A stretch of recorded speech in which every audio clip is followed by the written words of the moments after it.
এরপর প্রায় তখন রাত 11:30। আমি আর ভাই দুজনে শোভনদার চোখের আড়াল করে রাত্রে তখন ছাদে বসে বসে কেকের ডেকোরেশন করছি।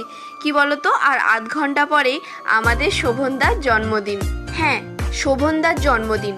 জানি বিশাল বড় কিছু ব্যাপার না হলেও আমার আর ভাইয়ের জন্য দিনটা একটু স্পেশালি বটে। এক্ষেত্রে পরিস্থিতির কাছে হার মেনে গেলেও নিজেদের সাধ্যমতো ছাদেতেই একদম ছোট্ট করে যৎসামান্য আয়োজন করে কাছের মানুষটাকে একটু খুশি করার প্রচেষ্টা আর কি। আমি, ভাই শোভনদা আর শঙ্খ।